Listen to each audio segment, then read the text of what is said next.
Didn't wake me before you left this morning. Did you figure you let sleeping dogs lie? I don't want to fight with you. Look, you may be able to wash your hands of Alan and all things Spaulding. I can't do that for a lot of reasons. And someone has to look out for our interests, and that pretty much leaves me. So you should know that I've asked Ross to act as our advocate, and he's going to be here in a few minutes to pick me up. Wait a minute. There's no need for us to fight. Because I'm going to protect my interests. Namely, my children, and you and the baby.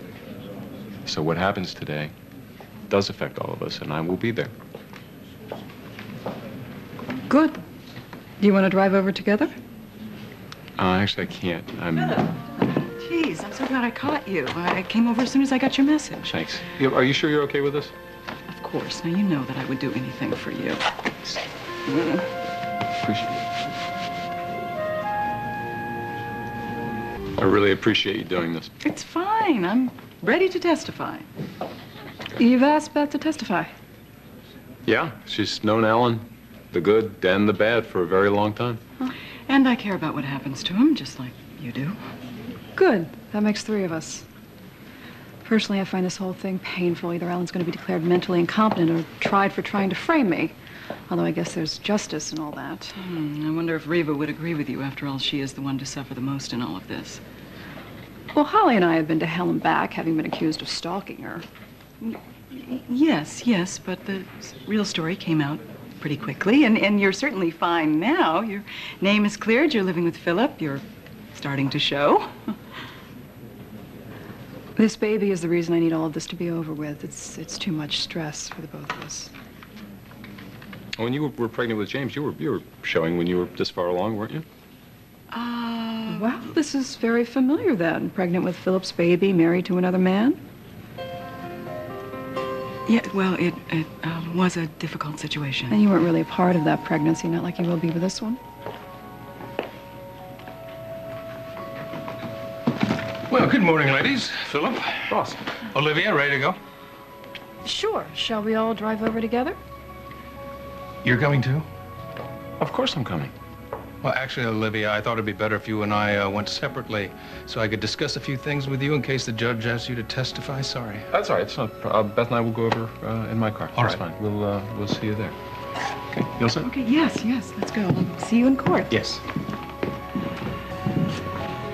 Well, if Alan's faking emotional problems, then he's a lot more dangerous than I ever thought he was. Come to see them put the loony on public display? Save it for the judge, Alan. You're as sane as anybody in this building. Of course I am. It's people around me who are sick. People who call themselves my friends, and worse, family who say they care about me. That's insanity. Alan, I'm so sorry. Hope he wasn't bothering you, but Alan, we have to go inside. I can find my own way, Alexandra. There's nothing wrong with me that a new family and set of friends wouldn't cure. Is that what you're going to tell the judge, Alan? That Alan, you're fine and you can stand trial? Really, Alan? There's one reason that I am here, and one reason only. Really, what's that? To make all this go away. And to let them know the truth about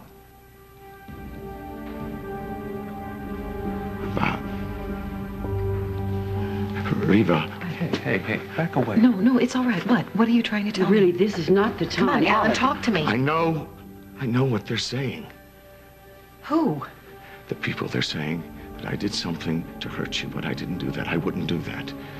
You've got to believe me. Sorry I'm late. I was filing papers with the court clerk. How are we today, Mr. Spaulding?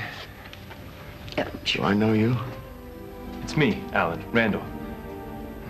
We need to discuss some things before the hearing begins, if you don't mind. I must make this go away. That's what we're here for. This is going to be easier than I thought. Don't get cocky. You haven't been paid yet, remember, and I'm the one who's signing the checks now.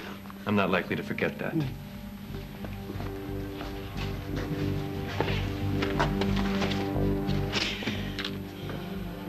Lloyd, are you sure that Mr. Spaulding got his medication this morning? And you say you put it in the orange juice that Nolan fed him. Fine. Well, so far he seems pretty damned level-headed. So, if this stuff doesn't kick off very soon, we're in a big trouble. And Mr. Spaulding, do you understand the nature of these proceedings? Your Honor, my client would like to... I'm perfectly capable of speaking for myself. I understand what's going on here. You see, these people are trying to strip me of everything that is precious to me so that they can divvy up the spoils. Well, don't let them take you in.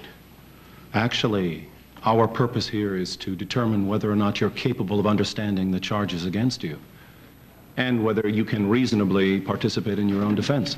To that end, Your Honor, the people would like to submit a psychiatric evaluation of Mr. I've read Spaulding. it, Ms. Wolfe, as well as one distributed by Mr. Randall.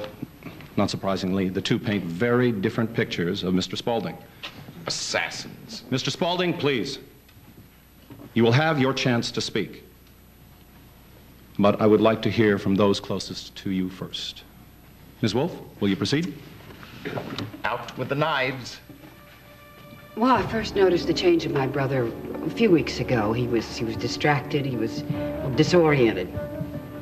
And he became so volatile, he really couldn't control himself. It was really heartbreaking to watch.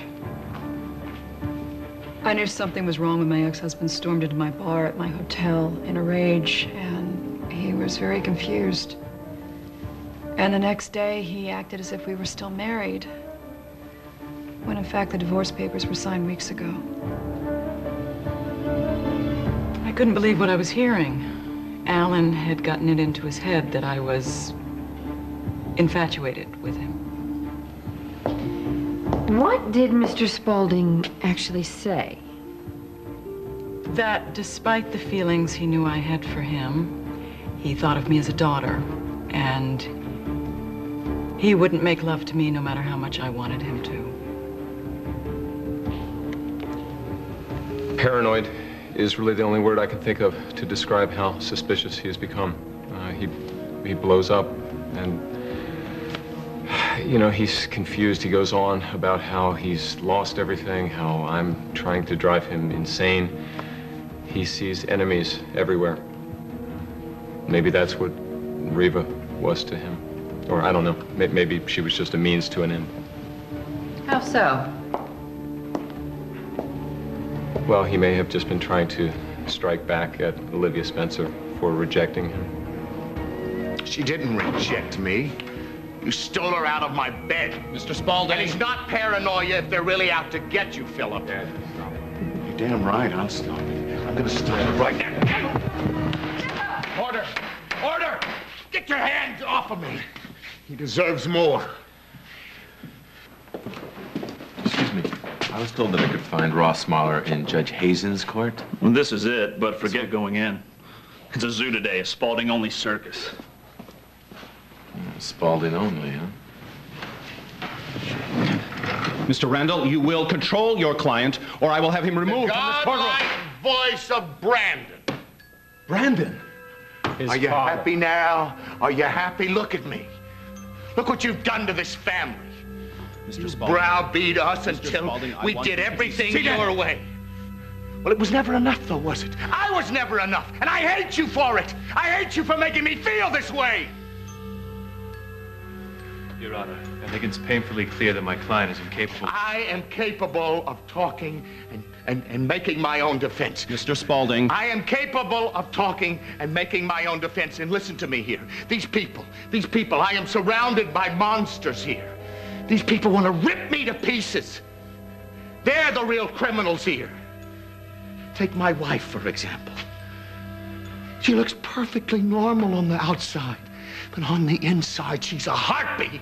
Someone who promises to love and honor Sir, till death I must do us insist that you part. sit down And then now. she runs off with my son the first opportunity she has. And then my sister dearest, who came back to Springfield to heal the family, and you've done nothing but poison everybody against me, everyone in this. Where did you go? What's happening here? What are you doing to me? What are you trying to do to me? Tell me. Why do you hate me? Why? Why? What have I done? What?